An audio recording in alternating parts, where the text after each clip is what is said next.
आज मी तुमच्यासोबत कोणतीही रेसिपी शेअर करणार नाही. फक्त मी तुमच्याशी मनमोकळेपणे बोलणार आहे. मैत्रिणींनो, आज मी तुम्हाला एक खूप साधा प्रश्न विचारते की घर सांभाळणारी, सगळ्यांची काळजी घेणारी, स्वतःचे स्वप्न मागे ठेवणारी ती स्त्री खरंच कमजोर आहे का? की नाही?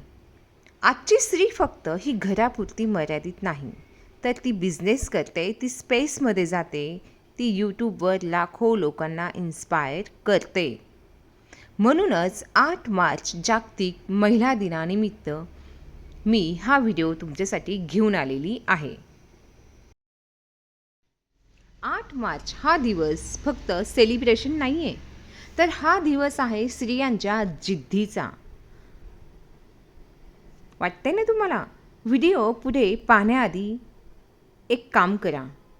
तुमच्या आयुष्यातील स्ट्रॉंगेस्ट वुमन कोण आहे ते डोळे बंद करून आठवा. तुमची आई, तुमची बहीण, तुमची मैत्रीण की तुम्ही स्वतः? हे तुम्ही डोळे बंद करून ओळखा आणि कमेंटमध्ये मात्र नक्की लिहा. आजच्या काळातील एक मोठं उदाहरण म्हणजे दीपिका पादुकोण. आज ती जगातील मोठ्या ॲक्ट्रेसपैकी एक आहे. पण तिच्या आयुष्यात एक वेळ अशी आली होती जेव्हा तिने डिप्रेशनशी लढत होती. अतिशय डिप्रेशनमध्ये जाणारी ही हिरोईन पुन्हा कशी स्टँड झाली, कशी स्वतःला तिने सावरलं, हे तुम्ही नक्की बघा. ती लपली नाही, तिने ओपनली सांगितलं, हो मला डिप्रेशन आलं होतं. आणि आज ती मेंटल हेल्थ अवेअरनेससाठी काम करत आहे. मैत्रिणींनो, प्रत्येक स्ट्रगल करणाऱ्या महिलेला ही मेंटल हेल्थ हा प्रॉब्लेम येतोच. कारण समाज, घरातील लोक हे सगळे तिला आजूबाजूला खेचत असतात. तिला काही ना काहीतरी, कोणत्या ना कोणत्या कारणांनी तिला टार्गेट केलेलं जात असतं. पण तरीही तर मग ह्यातून काय शिकायला मिळतं की स्ट्रॉंग वुमन म्हणजे कधीही न पडणारी ही स्त्री नाही, तर ती पुन्हा पडून पुन्हा उभा राहणारी ती एक पॉवरफुल स्ट्रॉंग अशी ही स्त्री असते. आता बिझनेसमधील जर तुम्हाला मी एक उदाहरण सांगते. आज भारतातील एक सगळ्यात मोठं नाव म्हणजे फाल्गुनी नायर. ही फाल्गुनी नायर तुम्हाला माहीत आहे का हो? त्यांनी 50व्या वर्षी आपला स्वतःचा बिझनेस सुरू केला. बघा, 50व्या वर्षी घर, संसार, त्यानंतर मुलांची जबाबदारी आणि रिटायरमेंटच्या काळात त्यांनी स्वतःचा बिझनेस सुरू केला. ज्या वयात अनेक लोक रिटायरमेंटबद्दल विचार करतात, त्या वयात या मॅडमनी स्वतःचा बिझनेस सुरू केला, कंपनी स्थापन केली. आज त्यांची कंपनी नायका, जो आपण ड्रेस घालतो नायका, ती हजारो कोटींची आहे. याचा अर्थ काय मैत्रिणींनो? ह्याचा अर्थ हा एकच की वय कधीच अडथळा नसतो. अडथळा असतो तो फक्त आपल्या स्वतःच्या भीतीचा. यूट्यूब क्रिएटरचं जर एक्झाम्पल द्यायचं झालं तर आज लाखो महिलांना इन्स्पायर करणारी क्रिएटर म्हणजे प्राजक्ता कोहली. तर या प्राजक्ता कोहली तिने सुरुवात केली होती एक छोट्याशा कॅमेरा आणि अगदी मोबाईलने.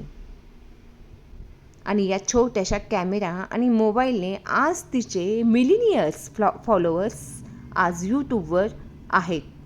बघा, यूट्यूबवरून तिने काय नाही सिद्ध केलं. तिने स्वतःचं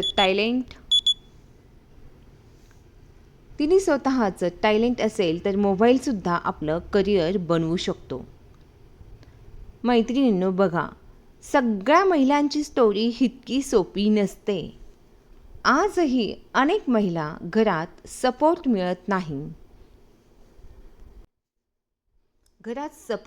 नाही, त्यांच्याकडे पैसेच राहत नाहीत. पण स्वप्न पाहण्याची परवानगीसुद्धा काही बायकांना नसते.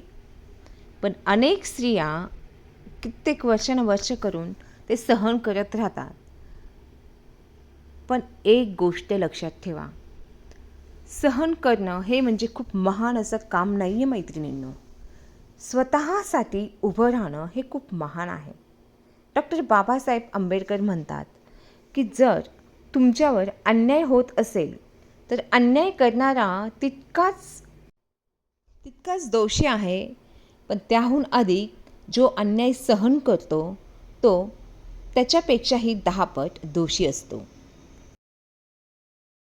तर मैत्रिणींनो, सहन करणं महान नाही तर स्वतःसाठी उभं राहा, स्टँड राहा, हे महान आहे.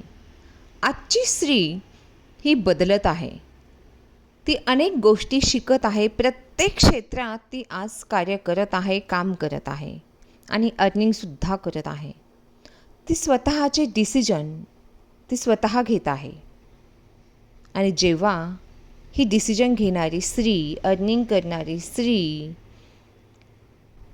मजबूत होते ना, तेव्हा सगळं कुटुंब स्ट्रॉंग बनतं, मजबूत होतं. आणि मग कुटुंब मजबूत झालं की समाजसुद्धा हा मजबूत होतो. आणि जेव्हा कुटुंब मजबूत होतं, समाज मजबूत होतो आणि मग आपला देश हा स्ट्रॉंग होतो. आता मला तुमच्याकडून एक ऑनेस्टली आन्सर हवं आहे. द्याल ना तुम्ही? तुमच्या आयुष्यात तुम्हाला कधी तू काही करू शकत नाहीस असं कोणी म्हटलं आहे का?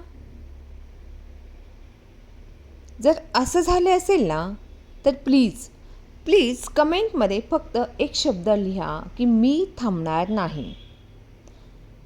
मैत्रिणींनो, मी तुमच्या सगळ्या कमेंट वाचणार आहे.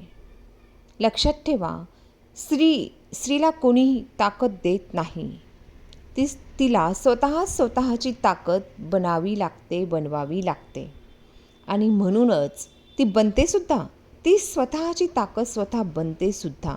आणि म्हणूनच आजची स्त्री थांबत नाही, तर ती इतिहास लिहित असते.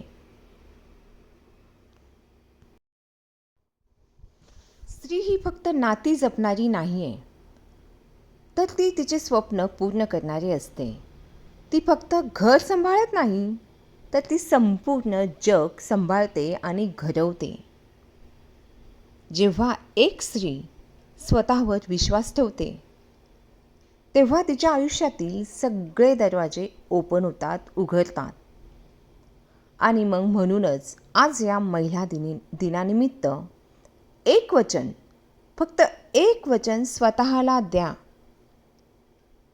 की मी थांबणार नाही, मी घाबरणार नाही, मी माझं स्वप्न जे पूर्ण करायचं राहिलं आहे ते मी माझं स्वप्न पूर्ण करणारच, अशी जिद्द स्वतःशी मनाशी ठरवा. आणि जर तुम्हालाही वाटत असेल की आजची स्त्री कोणावरही अवलंबून नाही, तर मात्र कमेंटमध्ये लिहा I am a strong woman. मी मजबूत स्त्री आहे, मी मजबूत आहे. व्हिडिओ आवडला तर नक्की लाईक करा, सबस्क्राईब करा आणि शेअर करा. हे रंग फक्त होळीचे नाही आहेत. हे रंग आहेत स्वप्नांचे, धैर्याचे आणि एका स्त्रीच्या नव्या सुरुवातीचे. कधी आयुष्यात आपल्यावर दुःखांचे रंग उरतात, पण एक गोष्ट लक्षात ठेवा, रंग जसे पाण्याने निघून जातात तसे दुःखही वेळेनुसार निघून जाते. आज या होळीच्या रंगासोबत मी एक वचन देते, मी थांबणार नाही, मी हार मानणार नाही. आणि माझ्यासारख्या प्रत्येक स्त्रीला सांगते की तुम्ही कमजोर नाही, तुम्ही स्वतः एक ताकद आहात.